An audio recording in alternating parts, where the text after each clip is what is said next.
Nabi telah bersabda, Ar-Rahimuna yarhamuhumur Rahman tabarak wa ta'ala, irhamu man fil ardi yarhamkum man fis sama. Nah, jadi Imam Nawawi Al-Bantani, Syekh Nawawi Al-Bantani dalam kitab Nasaihul Ibad, pada awal pembukaannya beliau berkata, aku ingin bertabarruk. Mana tabarruk itu mengambil keberkahan daripada hadis Nabi SAW, mengikuti jejak guru-gurunya.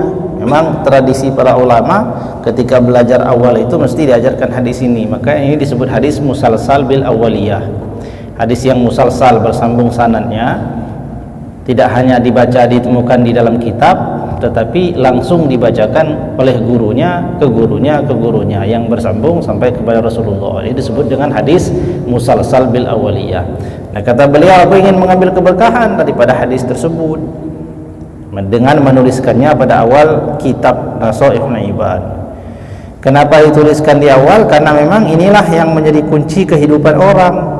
Orang di dunia ini hidup berarti itu bila ia punya sifat sebagaimana disebutkan di dalam hadis ini. Hadis tersebut berbunyi Ar-Rahimuna. Ar-Rahimuna itu adalah artinya orang-orang yang berkasih sayang, orang-orang yang memiliki rasa kasih sayang. Yarhamuhumur Rahman, mereka itu disayangi oleh Ar-Rahman, Allah Subhanahu wa taala yang Maha Rahman. Jadi orang-orang yang memiliki rasa kasih sayang itu, mereka itu disayangi juga oleh Allah Subhanahu wa taala. Maka irhamu man fil ardi, sayangilah olehmu semua siapa yang ada di bumi, yarhamkum man fis sama, maka akan menyayangimu pula siapa-siapa yang ada di langit. Wal makna rahimun, yang dimaksud atau makna daripada rahimun, liman fil ardi min adamin wa hayawan. Yang dimaksud berkasih sayang itu, orang yang memiliki rasa kasih sayang itu adalah mereka itu punya rasa kasih sayang terhadap penduduk bumi. Siapa penduduk bumi yang dimaksud di sini adalah dari kelompok Adamin. Adamin itu manusia, keturunan daripada Adam, anak cucu Adam. Seluruh manusia, tidak pernah di sini disebutkan agama. Jadi dalam hadis ini general, seluruh makhluk yang ada di bumi yang dari golongan manusia disebut Adami. Mereka berkasih sayang kepada seluruh makhluk itu. Wahayawan, juga dari jenis hewan-hewan. Nah, ini ketika ini dilakukan, maka yarhamkum man fis sama, akan dicintai oleh siapa-siapa yang ada di langit. Siapa-siapa yang ada di langit maknanya adalah siapa yang ada di langit di dalam hadis ini maksudnya malaikat. Malaikatnya Allah Subhanahu wa taala. Nah, mudah-mudahan kita bisa mengamalkan ini, karena bagian daripada hal penting kita hidup itu adalah berkasih sayang. Mana berkasih sayang itu tidak ada rasa benci, tidak ada rasa benci kepada siapapun, kepada seseorang, baik sama dengannya atau tidak boleh ada rasa benci. Jadi bisa membedakan antara benci dengan berbeda boleh, benci tidak boleh. Jadi kepada manusia. Kenapa? Beliau menuliskan sebuah hikayat yang masyhur tentang Imam Ghazali. Imam Ghazali itu seorang wali besar yang ahli dalam berbagai ilmu. Zaman-zaman dahulu kalau orang itu wafat, ulama-ulama wafat itu biasanya ketemu lagi dengan murid-muridnya di dalam mimpi. Karena orang-orang zaman dulu itu orangnya banyak yang masih soleh-soleh, dan solehnya soleh betul-betul soleh. Kemudian tidak banyak maksiat, belum banyak maksiat di masyarakat, sehingga ketika ulama wafat itu mesti bisa dipastikan ada yang bertemu lagi mereka dalam mimpi mereka. Dalam kitab Minhajul Abidin itu yang ada dituliskan riwayatnya adalah pertama Imam Fudail bin Iyad. Imam Fudail bin Iyad, pernah dengar ya, terkenal dalam Sarah Al-Azkar itu sering kita sebut namanya. Fudail bin Iyad, ulama yang tadinya mantan perampok tapi bertobat menjadi wali besar, yang dikutip oleh para imam pendapat-pendapatnya. Beliau itu juga bertemu dengan muridnya ketika muridnya wafat.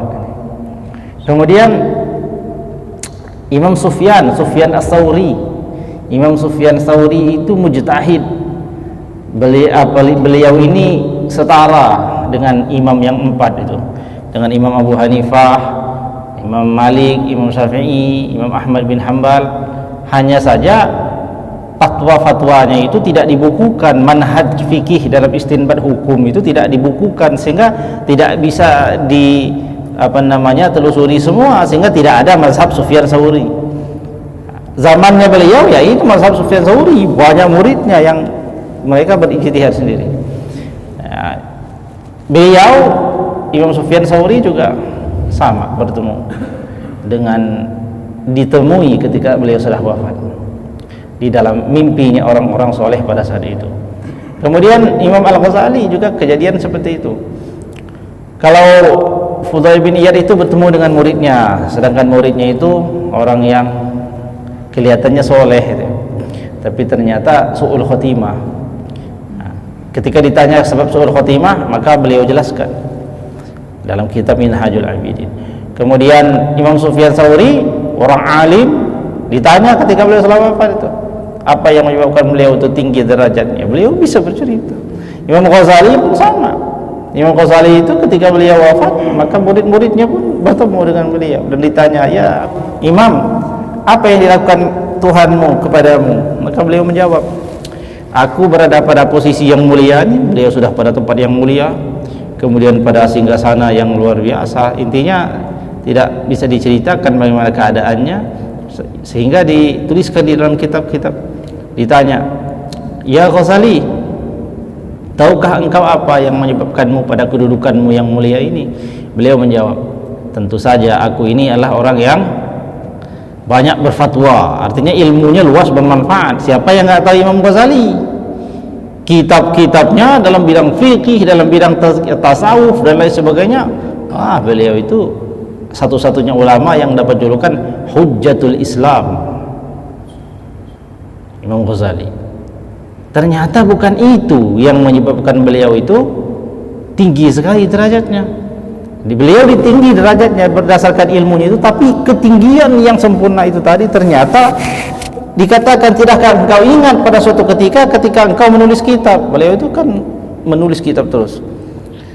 Kemudian ketika engkau menulis kitab itu ada lalat yang masuk ke dalam tinta. Jadi kalau zaman dulu kan nggak ada pulpen, itu namanya kalam. Jadi dicelupin, nulis, celup lagi. Ketika nyelupin pulpen tadi itu, ada lalat masuk, dan lalat itu minum di tinta itu. Saking adabnya Imam Ghazali ini, dia tahan, tangannya nggak bergerak, nggak diusir lalat itu, dia biarkan, dia tidak angkat penanya, hanya untuk membiarkan lalat itu supaya kenyang dan puas minum daripada tinta itu tadi. Akhirnya dibiarkan. Setelah lalat itu kenyang, lalu lalat itu pergi sendiri. Ya Ghazali, engkau berada pada tingkatmu yang sekarang karena amalanmu yang itu, yang tidak pernah disangka-sangka. Ini ada kaitannya dengan irhamu man fil ardi yarhamkum man fis sama. Berkasih sayanglah atau kasihanilah semua penduduk bumi, maka yang di langit akan menyayangi. Para malaikat akan mendoakan rahmat atas orang itu, tidak ada henti-hentinya. Nah, maka para ulama menuliskan hadis-hadis ini dalam pelajaran pertama. Maka ya dia disebut dengan hadis musalsal bil awwaliyah. Jadi kalau kita belajar hadis, mesti kita familiar dengan ini. Aku riwayatkan dari ini, musalsal bin awwaliyah bin Abdullah bin Amr bin As radhiyallahu anhu annahu qala Rasulullah sallallahu alaihi wasallam, ar-rahimuna yarhamuhumur rahman, irhamu man fil ardi yarhamkum man fis sama. Nah, ini maksud daripada hadis ini. Nah, kenapa Ibu Bapak-Bapak sekalian, kita ini semakin lama belajar harus semakin bagus akhlak. Semakin lama kita di majelis taklim harus semakin bagus budi pekerti kita.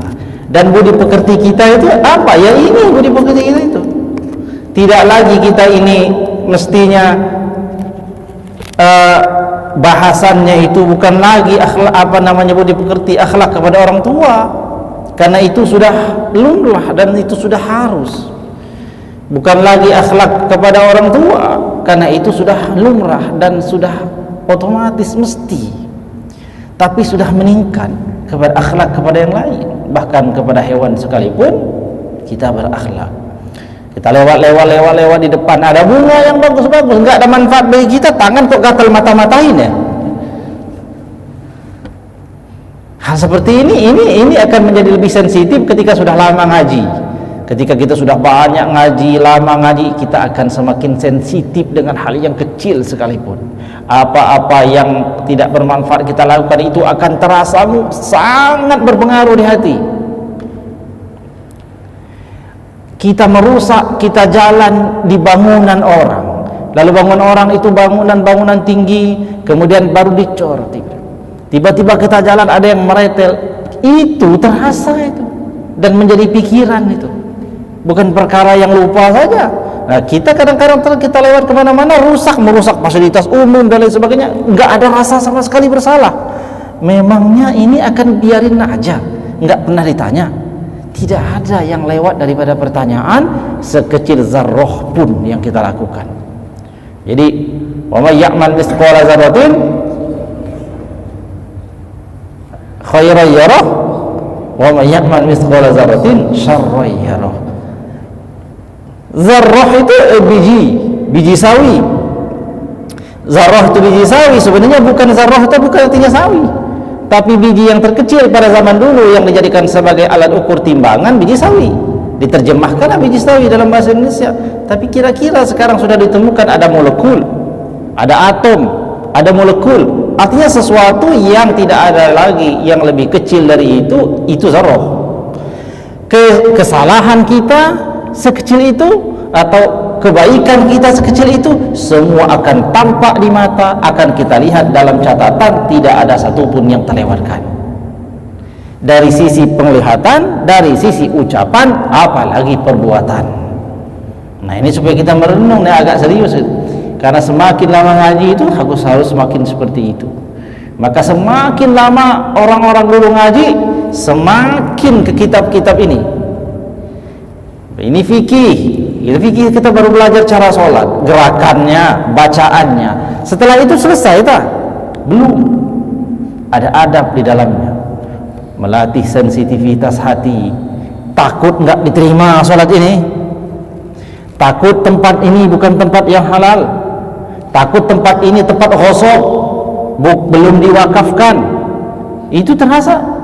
Nah, tapi kalau masih kita pada awal-awal, sama saja kita sholat di kandang kambing, sholat di rumah, sholat di masjid, sholat di Masjidil Haram, sholat di Masjidil Aqsa, sholat di Masjid Nabawi, sama saja hati kita rasanya. Kenapa? Ya karena kita belum memperhalus hati tadi itu.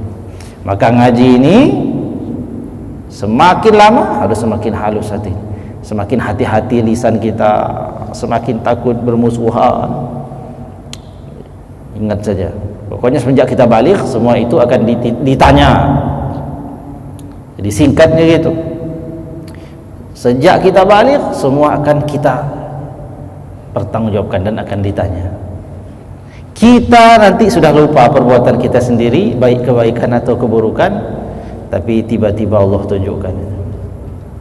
Nah, maka kita berharap kepada Allah Subhanahu wa taala, mudah-mudahan kita ini mendapatkan taufik sehingga terus-menerus dibimbing, terus memperbaiki diri, dan kesalahan-kesalahan kita yang dulu itu ditutupi oleh Allah Subhanahu wa taala dan diterima amal ibadah kita, dengan syarat kita ini betul-betul niat kita.